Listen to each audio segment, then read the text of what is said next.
ಭಾಗಮಂಡಲದಲ್ಲಿ CM DK Shivakumar ಪೂಜೆ. ಕೊಡಗಿನ ಭಾಗಮಂಡಲದ ಶ್ರೀ ಭಾಗಂಡೇಶ್ವರ ದೇವಾಲಯದಲ್ಲಿ ಮುಖ್ಯಮಂತ್ರಿ ಡಿಕೆ ಶಿವಕುಮಾರ್ ಅವರ ಪತ್ನಿ ಉಷಾ ಅವರೊಂದಿಗೆ ವಿಶೇಷ ಪೂಜೆಯನ್ನ ಸಲ್ಲಿಸಿದರು. ಈ ವೇಳೆ ಸಚಿವ ನರೇಂದ್ರ ಸ್ವಾಮಿ, ಸಿಎಂ ರಾಜಕೀಯ ಕಾರ್ಯದರ್ಶಿ ಹಾಗೂ ಶಾಸಕ ಪೊನ್ನಣ್ಣ ಸೇರಿದಂತೆ ಹಲವು ಗಣ್ಯರು ಉಪಸ್ಥಿತರಿದ್ದರು. ಬಳಿಕ ಭಾಗಮಂಡಲದಲ್ಲಿ ಮಾಧ್ಯಮಗಳೊಂದಿಗೆ ಮಾತನಾಡಿದ ಸಿಎಂ ಡಿಕೆ ಶಿವಕುಮಾರ್ ಅವರು ವಿವಿಧ ವಿಚಾರಗಳ ಕುರಿತು ಪ್ರತಿಕ್ರಿಯೆಯನ್ನ ನೀಡಿದರು.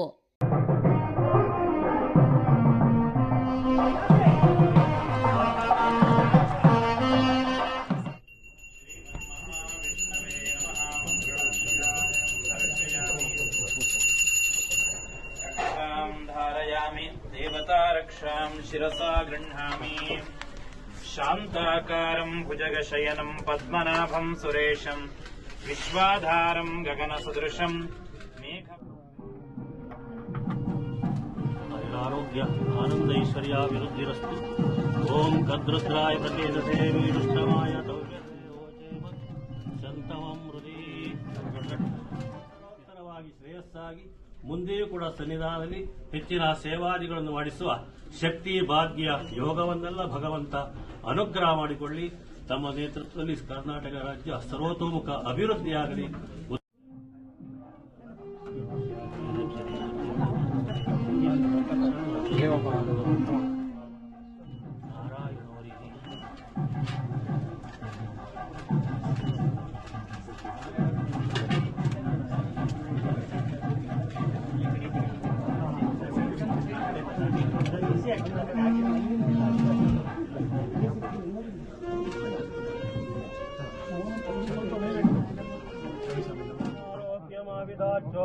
मह्यते धनं धान्यं पशुं बहुकीर्तिलाभं शतसंवत्सरं दीर्घमायु।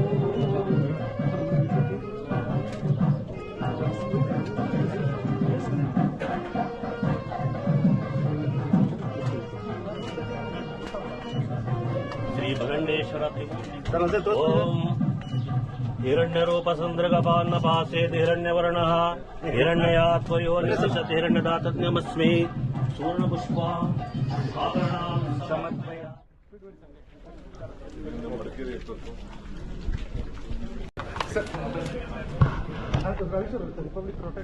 ನಮ್ಮ ರಾಜ್ಯದ ಜನತೆ ಹಾಗೂ ನಮ್ಮ ಪಕ್ಷ, ನಮ್ಮ ಗುರುಗಳು ಎಲ್ಲರ ಅನುಗ್ರಹದಿಂದ ನಾನೇನು 45 ವರ್ಷ ಹೋರಾಟ ಮಾಡಿ ಬಂದ ಅದಕ್ಕೆ ಫಲ ಸಿಕ್ಕಿದೆ. ಹಿಂದೆ ಭಾರತ್ ಜೋಡೋ ಸಂದರ್ಭ ಇರ್ಬೋದು,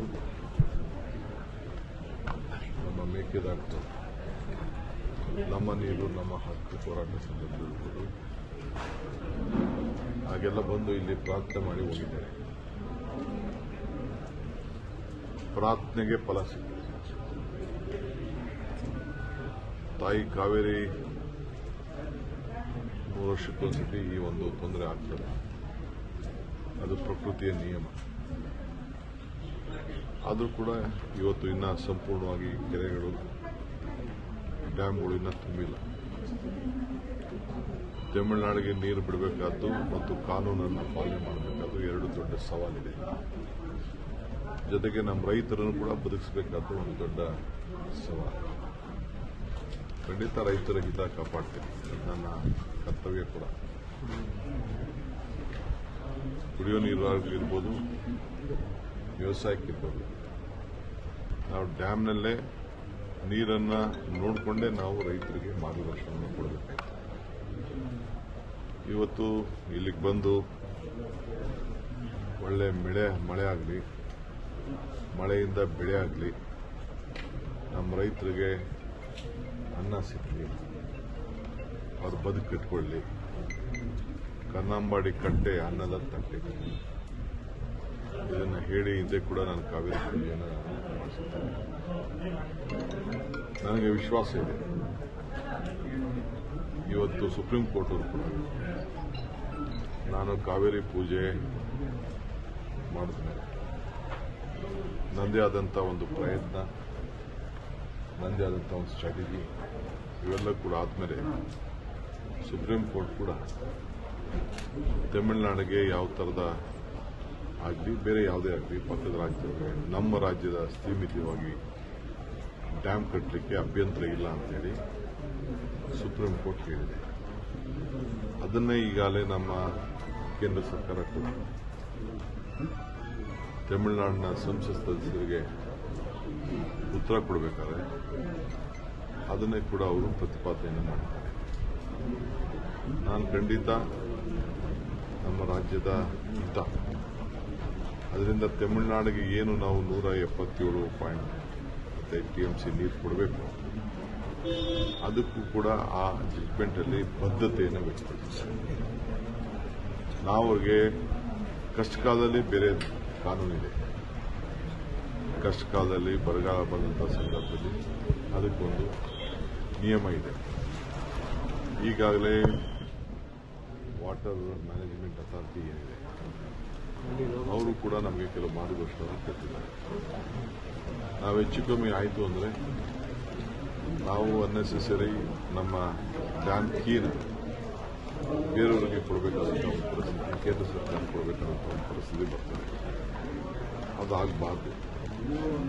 ನಾವೇ ನಮ್ಮ ರೈತರನ್ನು ಬದುಕಿಸಬೇಕು, ಕಾನೂನು ಕಾಪಾಡಬೇಕು. ಇದು ಬಹಳ ಮುಖ್ಯ. ಈ ಎಲ್ಲ ಕಷ್ಟ ತಪ್ಪಿಸ್ಬೇಕಾದ್ರೆ ವರ್ಣನ ಕೃಪೆ, ನಿಮ್ಮ ನಮ್ಮೆಲ್ಲರ ಪ್ರಾರ್ಥನೆ, ಈ ಎಲ್ಲ ಜನತೆಯ ಪ್ರಾರ್ಥನೆ, ಯಾರ್ಯಾರು ಈ ರಾಜ್ಯದಲ್ಲಿ ನಾವೆಲ್ಲ ಇದ್ದೀವಿ ನಾವೆಲ್ಲ ವರ್ಣನ ಕೇಳಬೇಕು. ಪ್ರೈಮ್ ಮಿನಿಸ್ಟರ್ ಕೂಡ ಮುನ್ನೆಚ್ಚರಿಕೆ ಗಂಟೆ ನಮಗೆ ಒಂದು ತಿಂಗಳಲ್ಲೇ ಕೊಟ್ಟಿದ್ದಾರೆ. ಅದು ಕೂಡ ನಾವು ಗಮನದಲ್ಲಿ ಇಟ್ಕೊಳ್ಬೇಕು. ಅವರಿಗೆ ಆದಂಥ ಮಾಹಿತಿ ಮೇಲೆ ಅವರು ಕೂಡ ಕೊಟ್ಟಿದ್ದಾರೆ. ಸೊ ಈಗಾಗಲೇ ಕೃಷ್ಣ ತುಂಬಿದೆ, ತುಂಗಭದ್ರಾ ಇನ್ನ ಅದಕ್ಕೆ ನೀರು ಬರಬೇಕಾದಂಥ ಅವಶ್ಯಕತೆ ಇದೆ. ಕೃಷ್ಣ ನಡೆದಿದೆ. ಕಾವೇರಿಯಲ್ಲಿ ಇನ್ನ ನಮ್ಮ KRS ಮತ್ತು ಹೇಮಾವತಿ ಬಂದಿದೆ. ಆ ದೃಷ್ಟಿಯಿಂದ ಇವತ್ತು ಬಂದು ನಾನು ಇಲ್ಲಿ ಒಂದು ಪ್ರಾರ್ಥನೆ ಮಾಡಬೇಕಾದ್ದು ನನ್ನ ಧರ್ಮ. ಇಲ್ಲಿ ಡೆಪ್ಟಿ ಕಮಿಷನರ್ಗೆ ಮತ್ತು ನಮ್ಮ ಮಂತ್ರಿಗೆ ಇನ್ನೊಂದು ವಿಶೇಷವಾದಂಥ ಪೂಜೆ ಅವಶ್ಯಕತೆ ಇದೆ. ಇದಲ್ಲದೆ ಕಿಗ್ಗಾಲಿ, ಶೃಂಗೇರಿ ಮಳೆಗೋಸ್ಕರ ಇರುವಂಥ ಒಂದು ಐತಿಹಾಸಿಕವಾದಂಥ ದೇವಸ್ಥಾನ ಇದೆ. ಅಲ್ಲೂ ಕೂಡ ನಮ್ಮ ಸ್ಥಳೀಯ ಶಾಸಕರಿಗೆ, ಯಾಕೆಂದರೆ ನಾನು ಅಸೆಂಬ್ಲಿ ಇದೆ, ನನಗೆ ಹೋಗಬೇಕು ಅಂತ ಆಸೆ, ನಮ್ಮ ಜಿಲ್ಲಾಧಿಕಾರಿಗಳಿಗೆ ಮತ್ತು ನಮ್ಮ ಧಾರ್ಮಿಕ ಮಂತ್ರಿಗಳಿಗೆ ಸೂಚನೆಯನ್ನು ಕೊಡ್ತೇನೆ. ಅಲ್ಲೂ ಹೋಗಿ ನಾವು ಪ್ರಾರ್ಥನೆ ಮಾಡೋಣ. ಪ್ರಯತ್ನ ಪ್ರಾರ್ಥನೆ ಎರಡೂ ಕೂಡ ಈ ವಿಚಾರದಲ್ಲಿ ನಾವು ಮಾಡಬೇಕಾಗಿದೆ. ಈ ನಿಟ್ಟಿನಲ್ಲಿ ನಾನು ಇಲ್ಲಿಗೆ ಬಂದಿದ್ದೇನೆ. ಸರ್, ಅಧಿವೇಶನದಲ್ಲಿ ಈಗಾಗಲೇ ಒಂದು ದೇಹ ಮಂಡನೆಯಾಗಿ ಸರ್ಕಾರಿ ಜಾಗದಲ್ಲಿ ಯಾವುದೇ ಕಾರ್ಯಕ್ರಮಗಳನ್ನು ಮಾಡಬೇಕಾದ್ರೆ ಪರ್ಮಿಷನ್ ತಗೋಬೇಕು ಅಂತೇಳಿ, ಆದರೆ RSSನ ಸಂತೋಷ್ ಜಿ ಅವರು ನಾವು ಹಿಂದೆನೂ ಕೂಡ ನೋಂದಣಿ ಆಗಿರಲಿಲ್ಲ, ಮುಂದೆನೂ ಕೂಡ ನೋಂದಣಿ ಆಗೋದಿಲ್ಲ ಅನ್ನೋಂತಹ ಮಾತನ್ನ ನೋಡಿ. RSS ಇದು ಸಂತೋಷ್ ಜಿ ಅವರು ಯಾವುದೇ ಯಾರು ಕೊಟ್ಕೊಳ್ಬೇಕಂತ ಅವಶ್ಯಕತೆ ಇಲ್ಲ. ನಾವು ಯಾರ ಮೇಲೂ ಯಾರಿಗೋಸ್ಕರನೂ ಯಾರನ್ನ ಇಟ್ಕೊಂಡು ನಾವು ಅದನ್ನ ಮೊದಲಿಂದನೂ ಅದನ್ನು ಬಂದಿದ್ದು. ನಾವು ಯಾರಿಗೂ ಮನಸ್ಸು ನೋಯಿಸೋಕ್ಕೆ ನಮ್ಗೆ ಇಷ್ಟ ಇಲ್ಲ. ನಾವು ಯಾರೇ ಆಗಲಿ, ಯಾವುದೇ ಧರ್ಮ ಆಗಲಿ, ಯಾವುದೇ ಸಂಘಟನೆ ಆಗಲಿ, ನಿನ್ನೆ ವಿಧಾನಸೌಧದಲ್ಲಿ ಮಾಡಬೇಕಾಯ್ತು. ನಾನು ಕೃಷ್ಣ ಬೈರೇಗೌಡರು ಕೂಡ ಬೆಂಗಳೂರು ಸಿಟಿ ನನ್ನ ಪರ್ಮಿಷನ್ ತೆಗೆದುಕೊಂಡು, ಸರ್ಕಾರ ಪರ್ಮಿಷನ್ ತೆಗೆದುಕೊಂಡು ಹಬ್ಬ ಫ್ರೀಡಮ್ ಮಾರ್ಚ್, ಫ್ರೀಡಮ್ ಹಬ್ಬ ಮಾಡಬೇಕು, ಇನ್ನೇನೇನು ಹಬ್ಬಗಳು ಮಾಡ್ತಾರೆ. ನಮ್ಮ ಸರ್ಕಾರದ ಮಾಹಿತಿಗೆ ಬಂದರೆ, ಪರ್ಮಿಷನ್ ಬಂದರೆ ಖಂಡಿತ ಅದಕ್ಕೆಲ್ಲ ಏನೇನು ಪರ್ಮಿಷನ್ ಕೊಡಬೇಕು ಖಂಡಿತ ನಾವು ಕೊಡ್ತೇವೆ. ಸಿಬ್ಬಂದಿಗಳನ್ನು ಏರ್ಪಾಡು ಮಾಡ್ತೇವೆ. ಸೊ ಯಾರು ಗಾಬರಿ ಪಡ್ಕೊಳ್ಬೇಕು. ಈ ರಾಜ್ಯದ ಎಲ್ಲರೂ ಕೂಡ ಅವರವ್ರ ಇಚ್ಛೆಯಂತೆ ಕಾನೂನು ಚೌಕಟ್ಟಿನಲ್ಲೇ ನಾವೆಲ್ಲ ಸೇರಿ ಕೆಲಸ ಮಾಡಬೇಕಾಗ್ತದೆ. ಅದರಿಂದ ಯಾರು ಬಿಜೆಪಿಯವರು ತೊಂದರೆ ಮಾಡ್ಕೊಳ್ಳೋದು ಬೇಡ, ಕಾಂಗ್ರೆಸ್ ಅವರು ಮಾಡ್ಕೊಳ್ಳೋದು ಬೇಡ, ದಳದವರು ಮಾಡ್ಕೊಳ್ಳೋದು ಬೇಡ, ಯಾವ ಸಂಘಟನೆಯವರು ಮಾಡ್ಕೊಳ್ಳೋದು ಬೇಡ. ಈಗ ಅಲ್ಲಿ ನಾವು ವೋಟ್ ಚೋರಿದು ಬಂದಿತ್ತು. ವೋಟ್ ಚೋರಿಗೆ ರಾಹುಲ್ ಗಾಂಧಿ ಅವರಿಗೆ ಬಂದಿದೆ, ಮಲ್ಲಿಕಾರ್ಜುನ್ ಖರ್ಗೆ ಅವರು ಬಂದಿದೆ.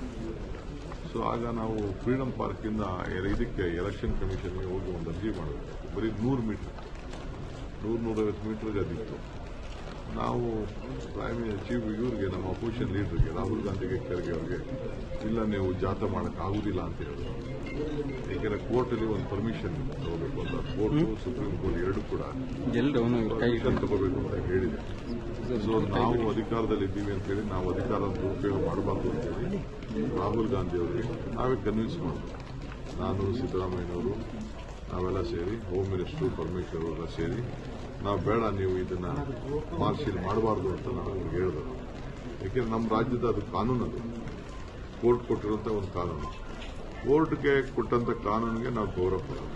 ಬಟ್ ಅವ್ರು ಹೇಳೋದು ಸ್ವಾತಂತ್ರ್ಯ ಬರೀ ಚರಕ ಅಥವಾ ಉಪ್ಪಿನ ಸತ್ಯಾಗ್ರಹದಿಂದ ಬರಲಿಲ್ಲ, ಉಳಿದ ನಾಯಕರು ಕೂಡ ಇರೋದೇ ಅದನ್ನ ನೆನಪಿಸ್ಕೊಳ್ಳಿ ಅಂತ ಹೇಳ್ತಾರೆ.